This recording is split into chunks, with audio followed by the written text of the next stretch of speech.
কৃপণতা হচ্ছে ভয়ঙ্কর একটা রোগ। কৃপণতা হচ্ছে কি ভয়ঙ্কর একটা রোগ। এই যারা কৃপণ তারা নিজেও খায় না, কাউকে দেও না, ভোগ করিও যাইতে পারে না। ভোগ করিও কি করতে পারে না, যাইতে পারে না। একেবারে পিঁপড়ার মতো সঞ্চয় করে। পিঁপড়া যেরকম করে, পুরা বছর না খেয়ে শুধু গর্তের মধ্যে লুকায়।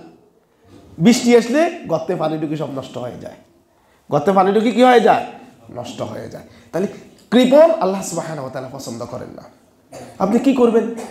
আমাদের চোখের দেখা, আপনাদের চোখের দেখা বহু মানুষ আছে না? আছে। কিন্তু শেষ বয়সে অঢেল সম্পদ রেখে গেছেন, কিন্তু দুনিয়াতে না সুন্দর একটা জামা পরে, না সুন্দর একটা পোশাক ক্রয় করে, না একবেলা ভালো করে খায়, কিচ্ছু করে না। সে আফসোস করে, ধ্বংস হয়ে যাচ্ছে, ধ্বংস হয়ে যাচ্ছে। একটা মাছ কিনে খায় না, টাকা সঞ্চয় করে, কোথাও যায় না, কোথাও আসে না, নষ্ট হয়ে যাবে এগুলি বলে।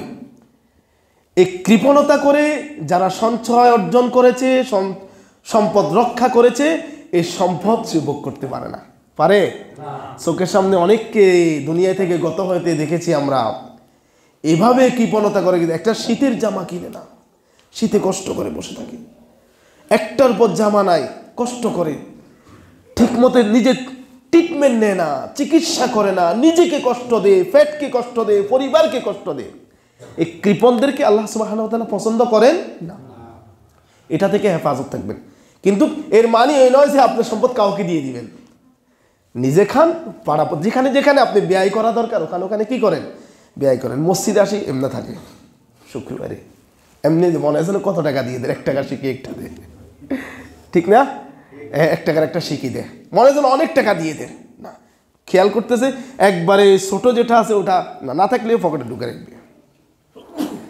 এটা থাকবে? কথা বলেন, থাকবে? কৃপণতা করা যাবে না। যেখানে যেটা পয়সা কি করবেন, রিজিকে কে করবেন? আপনি যেদিন দুনিয়া থেকে দুনিয়াতে এসেছেন, এই কয় গজ কাপড় নিয়ে এসেছেন? কথা বলেন, কয় গজ? কয় বান্ডিল সুতা নিয়ে এসেছেন? ব্যাংকে অ্যাকাউন্ট কয়টা করা ছিল? হ্যাঁ, একটাও ছিল। অঢেল সম্পদ আল্লাহ সুবহানাহু ওয়া তাআলা আপনাকে এখন কি দিয়েছেন। যে পর্যায়ে আছে ওই পর্যায়ে আপনি আপনার অবস্থান থেকে রবের শুকরিয়া আদায় করেন। রব যেখানে যেখানে খরচ করতে বলছে ওখানে ওখানে আপনি খরচ করেন। পরিবারের জন্য খরচ করলে সদকায়ে জারিয়া হিসাবে এটা লেখা থাকেন। সুবহানাল্লাহ।